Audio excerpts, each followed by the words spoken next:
Como funcionava a sociedade no tempo de Jesus. Terceira parte. A dominação estrangeira.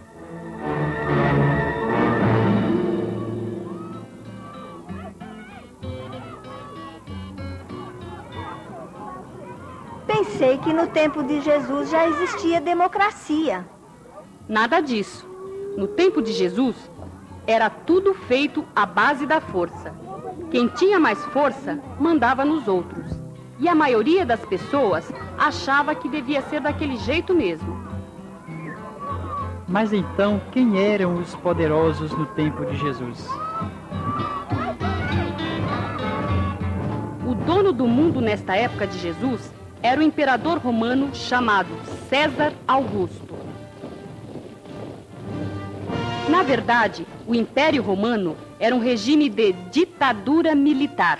Apoiado por um exército, o imperador atribui a si todos os poderes e se estabeleceu como senhor de toda a região. Vejam este mapa do mundo daquela época.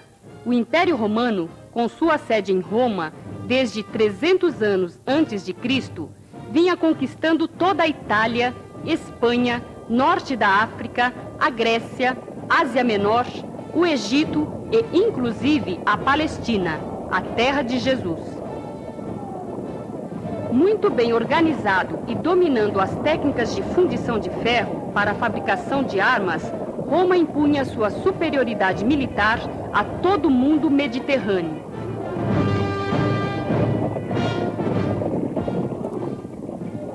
63 anos antes do nascimento de Jesus, o general Pompeu conquistou a Palestina da mão dos gregos e integrou a produção da Palestina ao comércio do Império Romano.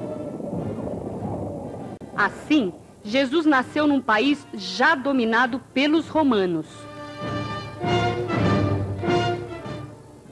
A principal característica do Império Romano é que estava baseado no escravismo. Prisioneiros, populações capturadas e vendidos nos mercados, os escravos eram o instrumento principal de trabalho. Sem salário, considerados pelo direito romano como mercadoria, impiedosamente explorados, os escravos eram a base da economia. Metade da população de Roma eram escravos.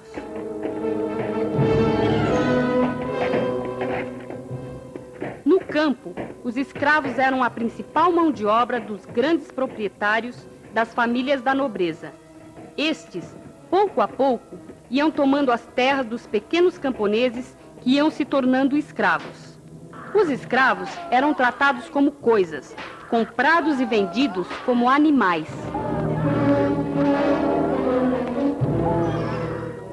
O Império Romano governava com muita sabedoria e astúcia.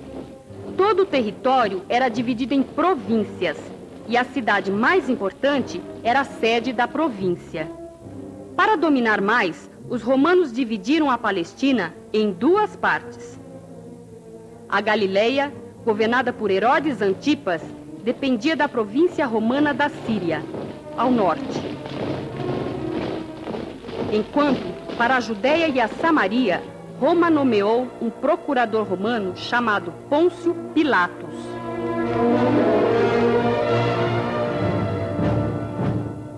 E para manter o controle de toda a situação, os romanos tinham quartéis grandes em vários lugares estratégicos. Na Palestina, o lugar escolhido era Cesareia Marítima, na Samaria. Quando surgia alguma revolta do povo ou de outro grupo organizado, os 3.000 soldados estabelecidos aqui eram chamados para manter a ordem, ou melhor, a submissão. Era aqui que Pilatos ficava durante o ano.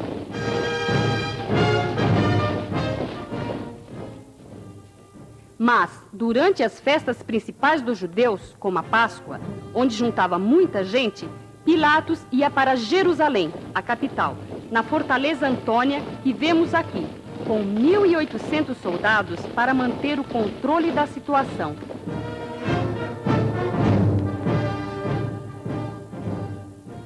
E foi nesta Fortaleza Antônia, no Pretório, que Pilatos teve que condenar Jesus à morte, na cruz, como era o costume dos romanos, apesar de declará-lo por 3 vezes inocente.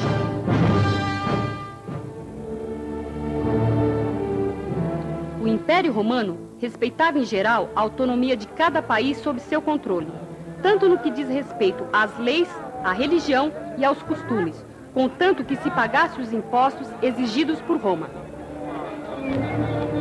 Mas, para manter o controle da Palestina, os romanos reivindicavam para si 3 direitos. Primeiro, o sumo sacerdote, a mais alta personalidade do poder religioso e de todo o povo judeu, que dirigia o Sinédrio, era escolhido pelo procurador romano Pilatos. Assim, o sumo sacerdote podia ser destituído a qualquer momento se não fizesse o que agradasse a Roma.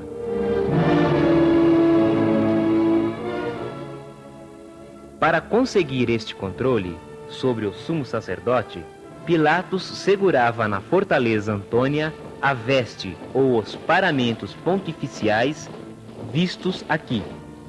Estes eram usados pelo sumo sacerdote uma vez por ano no dia da grande expiação, quando ele entrava no Santo dos Santos para pedir perdão pelo povo. Sem esses paramentos, o sumo sacerdote perdia sua força diante do Sinédrio e do povo.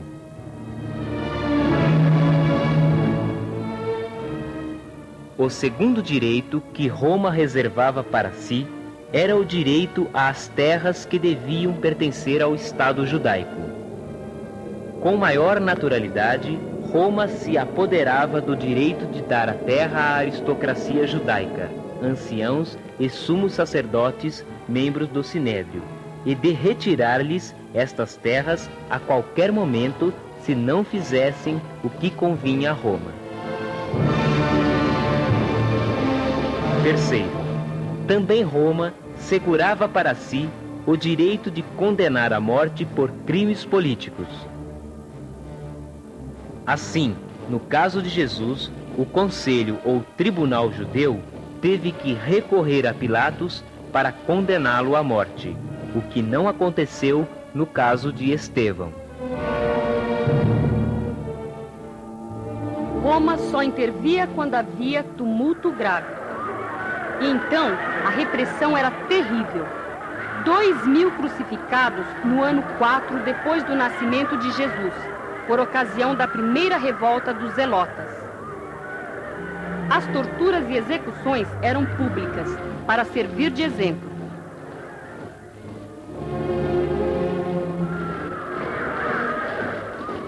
Mas as revoltas dos camponeses não param. Eram chamados zelotas ou sicários, por andarem armados de uma sica, punhal.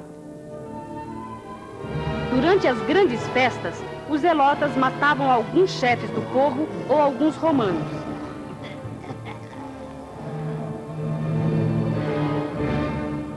Agindo desta forma, acreditavam que instaurariam na Palestina um estado onde Deus fosse o único rei, representado por um descendente de Davi, o Messias.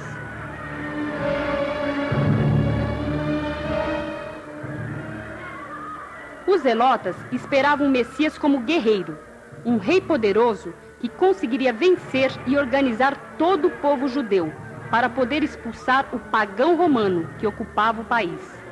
Ele também purificaria a terra, o templo, e reformaria o culto e o sacerdócio, que se achava corrompido.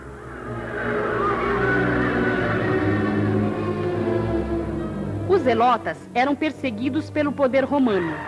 As autoridades os consideravam criminosos e terroristas. No interior da Palestina, suas ideias eram mais avançadas: abolir as dívidas, acabar com as grandes propriedades e libertar os escravos. Os zelotas se recrutavam principalmente dentro das camadas mais pobres da população da Galileia, devido às grandes propriedades e o desemprego. Eram gente simples, preocupados em resolver os problemas sociais.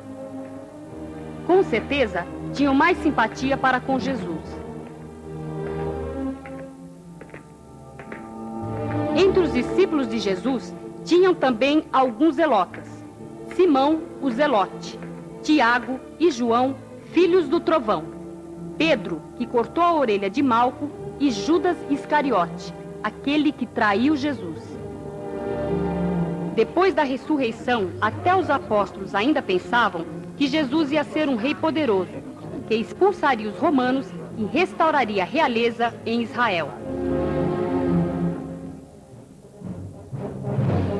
O imperador romano se impunha como Deus e, como tal, devia ser obedecido e adorado.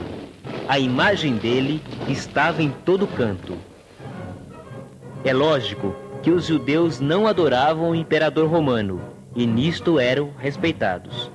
Mas os sacerdotes do templo tinham que oferecer cada dia 2 sacrifícios, um pelo imperador e o outro pelo Império Romano.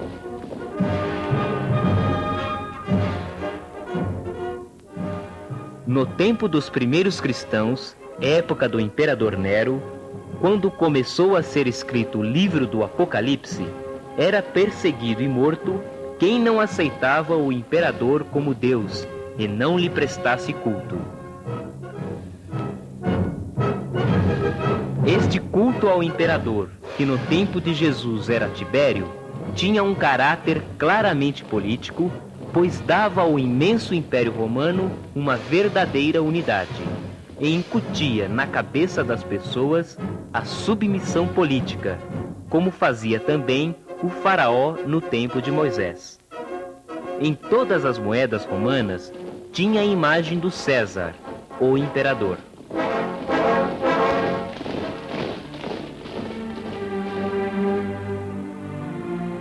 Desta forma, quando Jesus responde aos fariseus: Devolvei a César o que é de César, e a Deus o que é de Deus. Ele está declarando: primeiro, César não é Deus. Segundo, César deve devolver aquilo que pertence a Deus, a terra de Israel que Deus deu ao povo.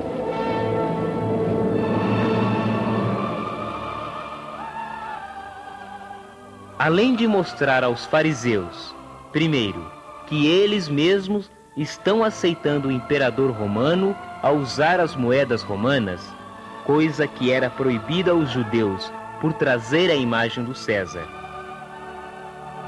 Segundo, que o povo pertence a Deus e eles não estavam permitindo que isto acontecesse. Por isso, devolvei a Deus o que é de Deus. Mas os evangelhos não falam de Herodes, que matou as crianças, e também a João Batista? Sim, mas não é o mesmo Herodes. São 2 Herodes diferentes.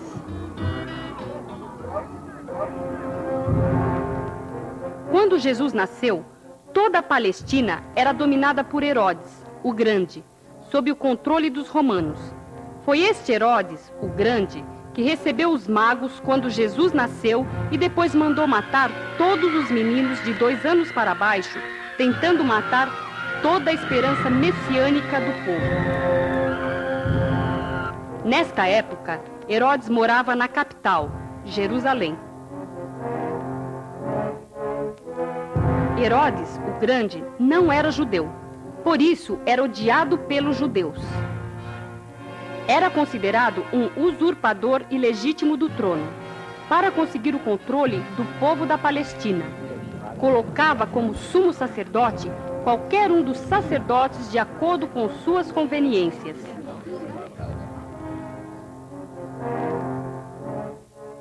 Com a morte de Herodes, o Grande, no ano 6 depois de Jesus, os romanos deixaram seus filhos reinar na Palestina.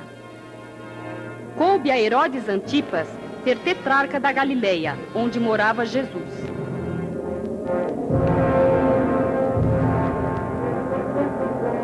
Herodes Antipas e sua família são os maiores proprietários das terras planas e férteis da região da Galileia. Isto causava as grandes revoltas populares. Foi este Herodes que mandou prender e matar João Batista, e a quem Jesus chamou de raposa. Era muito duro com os zelotas.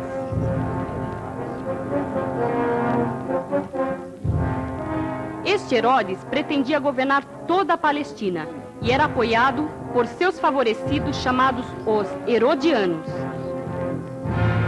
Por isso, vivia metido em brigas com o sumo sacerdote e o sinédrio, na Judeia, que o acusavam de impuro e corrupto.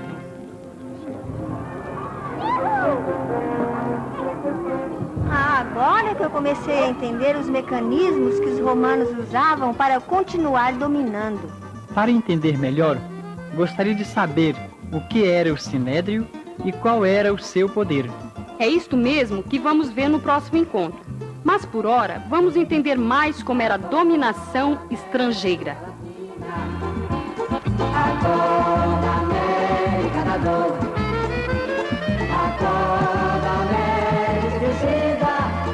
América Latina, que o povo ainda tem valor. Acorda, América Latina, acorda, América da dor. Acorda, América esquecida, América Latina, que o povo ainda tem valor. Oprimido e escravizado, o povo luta pelo direito de ser digno de viver. Teu rebanho sofredor está a caminho, com a esperança de um novo amanhecer. O poder está nas mãos de quem não sente na pele o sofrimento e a sede de viver. Acorda, América Latina, acorda, América da dor. Acorda, América esquecida, América Latina, que o povo ainda tem valor.